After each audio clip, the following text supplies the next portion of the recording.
What's up, YouTube? This is Jumper07, and today I want to focus on Erratas. Specifically on giving some suggestions on erratas for certain cards that are banned in both the TCG and the OCG. I'm doing it this way rather than just focusing on TCG. It's because the OCG has more control over what cards get errataed than TCG does. Plus, there are some cards that the TCG has forbidden that the OCG doesn't, and vice versa. Now, I'm not going to be doing every forbidden card. There's just some cards that you can't fix. Look at Imperial Order. Plus, there are some you just don't want to fix, like Pot of Greed. So, to start things off with, I'll start off with Agito, the Ancient Sentinel, and Kelbeck, the Ancient Vanguard. I'm doing these two together because they both have the same problem, in that both these cards enable graveyard effects. These two were very prominent in Tearlament decks, which, are very graveyard focused and can bring out a ton of advantage. And that's why these two cards got the boot onto the ban list. So how do we fix these two cards to get unbanned? Well, the only way I can think of is that when you use that to send the top cards of the decks to the graveyard, you make it so you cannot activate monster effects in the graveyard during the turn you activate that effect, with the exception of Earth Fairy monsters. I think that change would be enough to allow Agito and Kelbeck to come off the ban list. The next card up we got is Bear Statue of Windstorms. This card has the annoying effect of preventing any form of special summoning unless it's a wind monster. Now, while this card did see some play now and then, Stormwinds became a staple in Blue Wanderers to help lock your opponent from basically doing anything. It became even more broken thanks to Samorc Bird of Sovereignty, which could special summon any wind monster, which Stormwinds is, based on the number of non-used spell and trap card zones. And should you special summon Stormwind to a zone Samorc points to, it was protected from all effects at target. I know, that sounds bad. Well, to add more fuel to your anxiety, there are 5 other barrier statues that players are trying to figure out how to break. So how do we fix Stormwinds and potentially all the other barrier statues? Well, my idea is that you make it so that it cannot be special summoned, and you can only control one barrier statue at a time. I think that change would be enough to allow barrier statue of Stormwinds to come off the ban list. And also, limiting card to 1 copy would also do the trick. The next card we're going to be looking at is Blackwing Gofu the Vague Shadow. This card's crime was being a cyber dragon that can generate tokens. Now, this card didn't see much use upon its initial release, but once Link Summoning came around, this card got powerful real quickly, as it was an instant guarantee Link 3 on the board. It only got better when the Nightmares came around. So, how do we fix this card so that way it can be unbanned?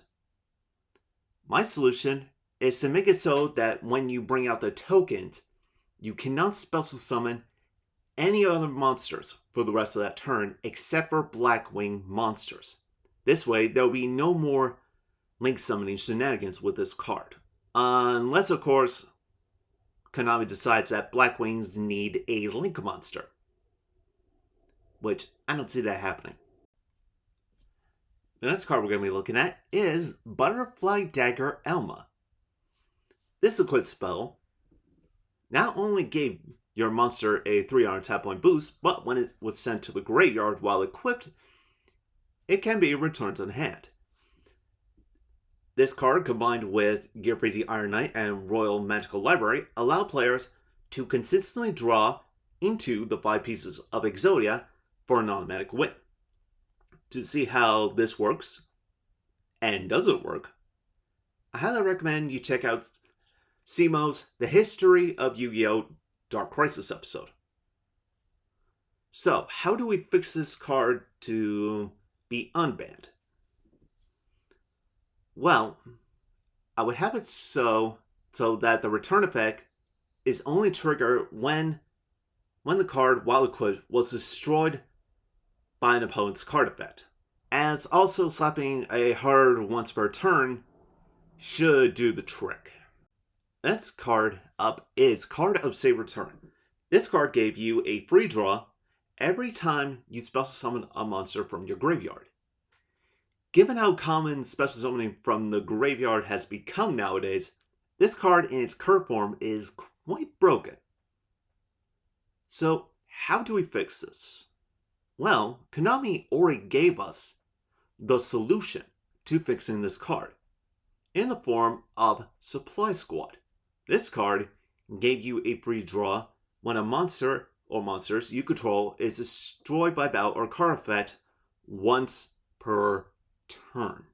I believe that these limitations and a clause to control only one copy would allow Card of Saber Turn to come off the ban list. Now we come to Chaos Ruler, the Chaotic Magical Dragon.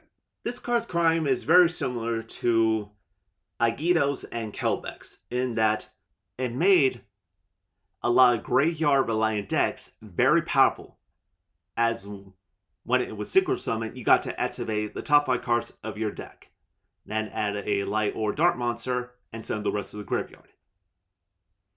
This move would set up a plethora of graveyard play. It didn't help that the summoning conditions for this card were generic, which meant that any deck could run it.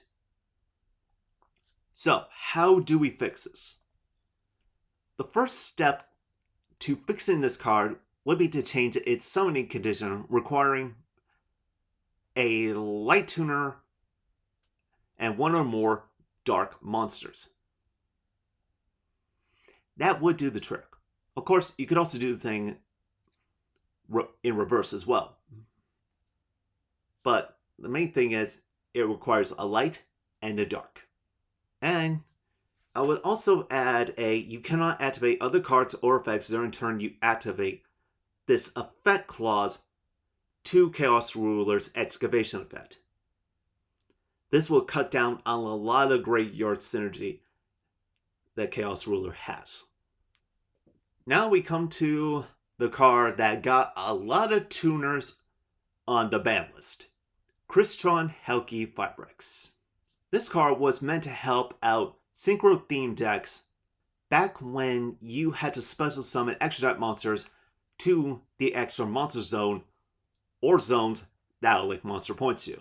However, when Fusion, Synchro, and Xyz monsters were exempt from this restriction, Helki Fibrex became more powerful, and when paired with Mecha Phantom-Beast, this card got worse. So, how do we fix this card? First way to do it would be to change its summoning conditions. Instead of requiring 2 monsters including a tuner, you would need 2 Crystron monsters including a tuner. So, in order to play this card, you would need to play a Crystron cards, which not many players do nowadays, at least at the time of making this video.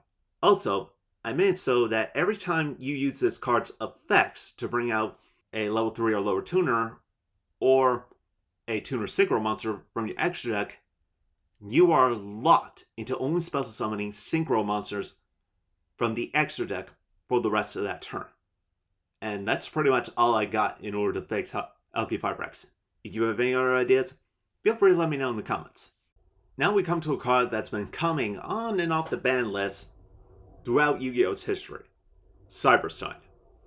This card allowed you to bring out any fusion monster, such as Cyber Dragon or Naturia Extrudo, from your extra deck at the cost of 5,000 life points, and you can use the fusion monster's effects to help beat down your opponent, or prevent them from doing anything. And if you can tell by my statement, you can already tell where I'm going with this errata. While it would keep the 500 life point cost to bring out a fusion monster, I would make it so that the summon monster would have its effects negated permanently. And I would also make it so that the fusion monster was banished whenever cyber-stein left the field. Our next card up is Dandelion. This card is another token generator, one where when it hit the graveyard, you could bring out 2 Fluffle tokens. Also, the card wasn't once per turn, which meant you could generate as many tokens as you want, and that was back in the 5Ds era of Yu-Gi-Oh! Can you imagine that kind of power in modern Yu-Gi-Oh? So, how do we fix this card? The first step would be to slap a very hard once per turn on it. Second, the effect to generate tokens would only trigger if Dandelion was sent to the graveyard by opponent's card. That would allow this card to come back and see some play. The only other option will be to add it where you cannot special summon monsters from the extra deck, like what was done with Dandelion's Retain, Dandy White Lion. Our next card up is Dimension Fusion. This card allowed both players to special summon as many of their banished monsters as possible at the cost of 2,000 life points. Sounds busted, doesn't it? So how do we fix this? Well, I would keep the 2,000 life point cost and the special summon as many monsters as possible for both players. I would make it so that neither player could special summon monsters from the X deck until the end of your opponent's next end phase, with the exception of fusion monsters. Now, some of you may be wondering why I did that. Because if you look at the anime, back when this card was legal, this card was only used to bring out monsters to either fusion summon with or beat down your opponent. Plus, the card has fusion in its name. And just for safe measure, I would have it where you can only activate 1 dimension of fusion per turn. We come now to the penultimate card in this video, Djinn Releaser of Rituals. This card had the annoying ability to banish itself to act as a tribute needed for a ritual summon. And when you did that, you basically prevented your opponent from special summoning as long as the ritual monster you brought out remains on the field. This card didn't see much play as there weren't that many ritual strategies going on, at least until the arrival of Necros. And since it got banned, ritual-based strategies have gotten a lot stronger. So, how do we fix this card? Well, here's my solution. When you ritual summon a ritual monster, you can banish this card from your graveyard as one of the monsters required for the ritual summon. A ritual monster summoned using this card gains this effect. Neither player can special summon as long as this card remains face up on the field, except ritual monsters. The only other solution would be to prevent special summoning from the extra deck. If you have any ideas on how to make Djinn Releaser Rituals less broken, please let me know. And now we come to the final card of this video, Eclipse Wyvern. This card allowed you free access to Red Eyes Darkness Metal Dragon, or any other level 5 or higher light or dark dragon. In other words, this was Dragon League's best friend. At least until it got banned in 2019. So, how do we fix this card to be unbanned? Well, I would have its effect where it banished a level 7 or higher light or dark dragon monster only be triggered by an opponent's card while it was in your possession. Also, I would slap in the Sangha restriction of not being allowed to activate cards or the effects of cards of that banished monster you added to your hand. Also, slapping a hard once per turn on each effect should do the trick. And that's all I got for now. Please let me know what you think about my suggestions for these erratas, and if you have any other better ideas, feel free to let me know. Until next time, I'm Jack477, signing out.